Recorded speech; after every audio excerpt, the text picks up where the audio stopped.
अस्सलामुअलैकुम and welcome to the YouTube channel of success tales. जैसा कि आप सबको पता है कि एग्ज़ाम्स पास में हैं और हमने एमसीक्यू सीरीज़ स्टार्ट की थी इसकी। आज हमारा थर्ड लेक्चर रहेगा और ये जियोग्राफी की जो लेक्चर सीरीज़ है इसका आज हम डिस्कस करेंगे फिजियोग्राफी पार्ट, ठीक है ना। तो जितने भी एमसीक्यूज़ पॉसिबल हो जाएंगे, फिजियोग्राफी एक लेंथी पोर्शन है, इसमें हमें बहुत सारे पासेस डिस्कस करने हैं, physiographic divisions of India discuss करने हैं, उसके बगैर भी हमें बाकी रीजन्स डिस्कस करने हैं और हर एक रीजन की एक इम्पॉर्टेंस डिस्कस करनी है। उसके बगैर हमें माउंटेन्स जो इंडिया के हैं वो स्टडी इसमें करने पड़ेंगे, ठीक है।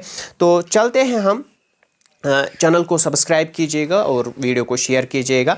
और जहाँ तक इन एमसीक्यूज़ की बात है तो मैं कंटिन्यूसली एक एनालिसिस करके ही एमसीक्यूज़ आपके सामने लाता हूँ, सो दैट कि आपका रिवीजन भी हो जाएगा और साथ साथ मॉक टेस्ट भी आपका हो जाएगा, ठीक है।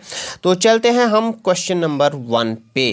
जो हमारा क्वेश्चन नंबर 1 है, question number 1 is the Indian subcontinent was originally a part of. Indian subcontinent जो है ये ओरिजिनली किसका पार्ट था? क्या जुरासिक लैंड का था, अंगारा लैंड का था, आर्यवर्त का था या गोंडवाना सिस्टम का था? ये question recently SSC section officer में पूछा गया है, ठीक है। तो अगर हम देखेंगे जियोलॉजिकली, अगर हम बात करेंगे तो इंडियन सब कॉन्टिनेंट जो है ये ग्रेटर इंडिया का एक पार्ट है, ठीक है। और greater India as you know that it is a part of किसका? गोंडवाना सिस्टम का, रीजन ऑफ गोंडवाना सिस्टम, जो ड्रिफ्ट अवे हुआ था 160 मिलियन ईयर्स पहले ड्रिफ्ट अवे हुआ था। कहाँ से ड्रिफ्ट अवे हुआ था? ईस्ट अफ्रीका से ड्रिफ्ट अवे हुआ था, ठीक है। तो किससे अलग हुआ था ये? ईस्ट अफ्रीका से 160 मिलियन ईयर्स एगो, ठीक है। तो इंडियन सब continent is originally a part of Gondwana land, ठीक है। तो क्वेश्चन नंबर 2 पे हम चलते हैं। क्वेश्चन नंबर 2 जो यहाँ पे है that is Naga Khasi Garo hills are located in. Naga Khasi Garo hills are located in कहाँ पे है? क्या पूर्वांचल में है, काराकोरम में है, ज़ांस्कार में है या हिमालयन में है? तो अगर हम बात करेंगे तो नागा खासी गारो हिल्स जो है ये नॉर्थ ईस्टर्न इंडिया में पड़ते हैं। और नॉर्थ ईस्टर्न इंडिया में जो माउंटेन्स है उनको क्या बोलते हैं? ईस्टर्न माउंटेन्स बोलते हैं हम उनको। और ईस्टर्न माउंटेन्स के ही कुछ माउंटेन पीक्स है, नागा खासी एंड गारो। ये कुछ माउंटेन्स है जो पड़ते हैं कहाँ पे? पूर्वांचल रेंज में पड़ते हैं, ठीक है। एंड क्वेश्चन रिसेंटली पूछा गया था, आई डोंट नो एग्जैक्टली कि किस एग्जाम में पूछा गया था, वहाँ पूछा गया था कि कौन कौन से माउंटेन्स पड़ते हैं south of the Brahmaputra valley. तो यही जो पूर्वांचल हिल्स जो है, पूर्वांचल रेंज में जो भी माउंटेन्स है वो south of the Brahmaputra valley में पड़ते हैं, ठीक है। तो नेक्स्ट क्वेश्चन देख लेते हैं हम, क्वेश्चन नंबर 3।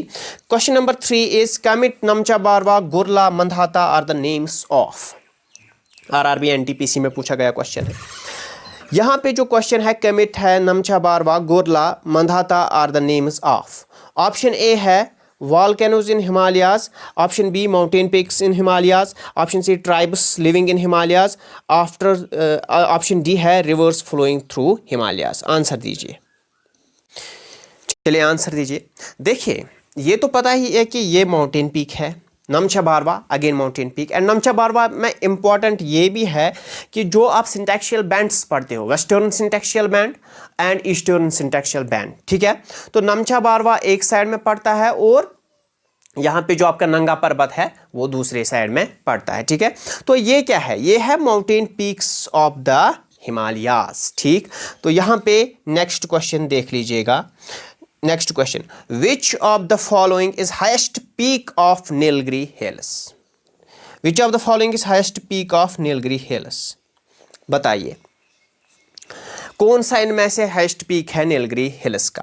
ये सारे ही कहीं ना कहीं के हाइएस्ट पीक है, लेकिन नीलगिरी हिल्स की बात चल रही है। नीलगिरी हिल्स की बात अगर हम करेंगे, इसकी इंपॉर्टेंस क्या है? एक तो पता ही है कि टूरिस्ट स्पॉट है, वो मैं नहीं, फिजियोग्राफिक इंपॉर्टेंस की बात कर रहा हूँ। फिजियोग्राफिक इंपॉर्टेंस इसकी ये है कि वेस्टर्न घाट्स और ईस्टर्न घाट्स यहाँ पे मिल जाते हैं, ठीक है। 3 स्टेट्स का ट्राई जंक्शन यहाँ पे बन जाता है।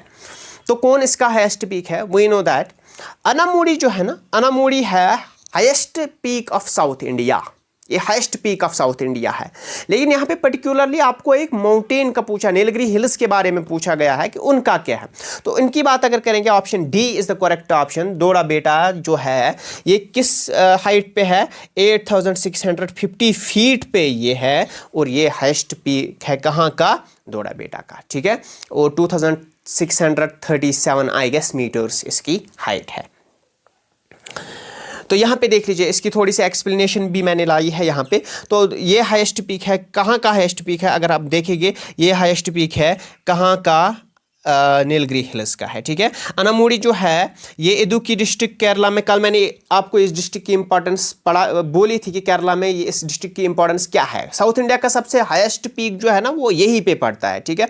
तो वेस्टर्न घाट्स का अगर हम हाईएस्ट पीक देखेंगे, आरमाकोंडा और सीतामनकोंडा ये ईस्टर्न घाट्स का हाईएस्ट पीक है, ठीक है।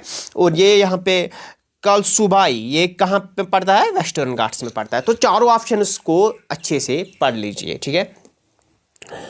बालतुरा ग्लेशियर इज लोकेटेड इन, ये तो पता ही होगा आपको क्योंकि जम्मू कश्मीर से बिलोंग करते हो।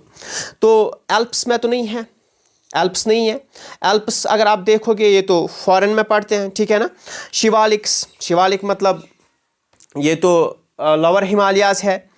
पामीर प्लेटू में भी नहीं है। काराकोरम रेंज में अगर हम देखेंगे यहाँ पे K2 भी पड़ता है, यहाँ पे बालतरू ग्लेशियर भी पड़ता है। तो असल में कहाँ पे पड़ता है ये गिलगित बाल्टिस्तान साइड में पड़ता है, और वहीं पे जो रेंज आते हैं माउंटेन रेंजेस उनको काराकोरम बोलते हैं। नेक्स्ट क्वेश्चन देख लीजिएगा। The Andaman and Nicobar islands are separated from each other by, बहुत इंपॉर्टेंट क्वेश्चन है। यहाँ पे आप को बहुत ज़्यादा पढ़ना पड़ेगा इनके सेपरेशन के बारे में। देखिए ये तो पता ही है कि Andaman group and Nicobar group island जो है वो सेपरेट किससे होते हैं, they are separated by the 10 degree channel, ठीक है। ये तो पता होगा ही आपको, मैंने क्वेश्चन यहाँ पे लाया है। आई होप कि ये आपको एटलीस्ट पता होगा, 10 डिग्री चैनल से सेपरेट करते हैं। लेकिन यहाँ पे एक और है दुनकन पसीज, वो आप लिख लीजिएगा कि वो किसको सेपरेट करता है, 9 डिग्री चैनल किसको सेपरेट करती है, 8 डिग्री चैनल किसको सेपरेट करती है। सारा इसके आसपास में ही है। कोई लक्षद्वीप को मालदीव से अलग करता है, ठीक है ना। कोई अंडमान ग्रुप निकोबार ग्रुप को आपस में अलग करता है, कोई लिटिल अंडमान को साउथ अंडमान से अलग करता है। तो ये सारी चीजें पढ़ लीजिएगा। Next question, which of the following passes connects Srinagar with Leh. Recently देखिए आरआरबी एनटीपीसी में पूछा गया। यहाँ पे ऑप्शन आपको पता ही होगा, कुछ घूमने भी गए होंगे। वी नो दैट कि श्रीनगर और लेह दैट मीन्स कश्मीर और लद्दाख को जो पास है, माउंटेन पास है, कौन सा कनेक्ट करता है, जोजिला जो है ये कनेक्ट करता है आपस में। लेकिन अब यहाँ पे नाथुला पास जो है ये बड़ा, मैंने बार बार बोला कि ये काफ़ी चांसेस है इसको एग्जाम में आने के। क्यों? क्योंकि रिसेंटली हमने इंडिया चाइना जो हमने देखा था, ये डिस्प्यूट चल रहा था थोड़ा सा इनके बीच में, तो वहाँ पे नाथुला पास जो है जिसको हम चिकन नेक कॉरिडोर भी बोलते हैं, ये बड़ा न्यूज़ में रहा है, ठीक है। इसको पढ़ के जाइएगा। और यहाँ पे जेलीपला और बाराला पास भी आप पढ़ के जाएगा, ये कहाँ पे पड़ते हैं। लेकिन नाथुला पास के बारे में आपको सारा कुछ जानना है, वाई ये पास क्यों न्यूज़ में भी है और इंडिया चाइना डिस्प्यूट में इसकी क्या इंपॉर्टेंस है। तो नेक्स्ट क्वेश्चन देख लीजिएगा। Which of the following will never get vertical rays of the सन।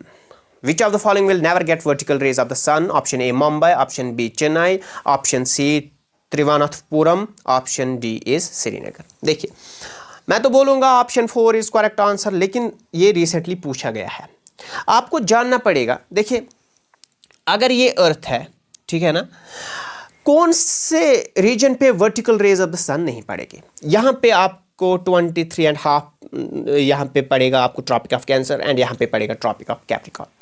जो यहाँ पे रीजन्स, जो भी रीजन्स आ जाएंगे, ठीक है, वो सारे regions vertical rays of the sun receive करेंगे, ठीक है। अब इंडिया, यू नो, इंडिया अगर मैं यहाँ पे मानूँ, इंडिया जो है ट्रॉपिक ऑफ कैंसर इसको 2 हिस्सों में तकसीम करता है। जो below the Tropic of Cancer है वो सारे स्टेट्स पे क्या पड़ेंगे, vertical rays of the sun. अब देख लीजिएगा, अब लॉजिक आपको समझ आया, अब आंसर दीजिए। मुंबई कहाँ पे पड़ता है, ये तो यहाँ पे पड़ता है below the Tropic of Cancer. Chennai below the Tropic of Cancer. Thiruvananthapuram below the Tropic of Cancer. Srinagar जो है ये ऊपर पड़ता है, यहाँ पे पड़ता है above the Tropic of Cancer, so it will never receive the vertical rays of the sun. So option D is correct option here. Next question, which of the following 2 regions are biodiversity hotspots of India? Which of the following 2 regions are the biodiversity hotspots of India? पहले आपको याद होना चाहिए कि कितने biodiversity hotspots हैं India में। कितने हैं? 4 बायोडाइवर्सिटी हॉटस्पॉट्स हैं इंडिया में। उसके बाद उनके नाम पता होने चाहिए। ईस्टर्न हिमालयाज़ है, वेस्टर्न घाट्स है, ठीक है ना, इंडो बर्मा रीजन है, उसके बाद क्या है, संडालैंड है। तो अब देख लीजिएगा, वेस्टर्न घाट्स क्या है? बिल्कुल है। ईस्टर्न हिमालयाज बिल्कुल है। Option A is the correct. यहाँ पे कृष्णा वाइल्ड लाइफ सेंचुरी ये नहीं है, सिमलीपाल नहीं है, काजीरंगा नहीं है, ठीक है। तो option A is the correct option. 4 biodiversity hotspots है इंडिया में। Next question, the Aravali range does not pass through which state of India? Aravali जो है किस स्टेट में से पास नहीं होगी? राजस्थान, माउंट ओबू पीक यहाँ पे है, गुजरात में पड़ता है, हरियाणा में पड़ता है, ठीक है ना, नॉर्थ इंडिया में पड़ता है, लेकिन ये तो साउथ इंडिया में पड़ता है ना, ये नीचे है, महाराष्ट्र बहुत नीचे है, तो यहाँ कहाँ से होगा? ठीक है, तो option D is the correct option. Next question, which among the following hills has Indian desert to west its margin? ठीक है ना, तो यहाँ पे इंडियन डेजर्ट किसके वेस्ट में पड़ता है? इंडियन डेजर्ट किसके वेस्ट में पड़ता है? अभी हमने देखा कि यहाँ पे जो अरावली है, अरावली रेंज राजस्थान में पड़ता है और उसके वेस्ट में आपका इंडियन डेजर्ट पड़ता है, ठीक है। तो Aravali is the correct option here. Option C Aravali is the correct option here. Next question देखते हैं, where is the Zojila tunnel project located? Option A Uttar Pradesh, Sikkim, Jammu and Kashmir, Odisha. ये तो पता ही होगा, अभी हमने ये क्वेश्चन पढ़ा है। इसी को किसी और तरीके से भी पूछा जा सकता है, और रिसेंटली यहाँ एक टनल भी बन रही है, उसके बारे में अभी आप पढ़िएगा। उत्तर प्रदेश में नहीं, कहाँ पे पड़ता है? जम्मू एंड कश्मीर में पड़ता है। तो ये थे आज के एमसीक्यूज। आई होप कि आपको ये सारे एमसीक्यूज आते होंगे, और अगर कोई नहीं आता है तो कोई मसला नहीं है, उसको नोट डाउन कीजिएगा।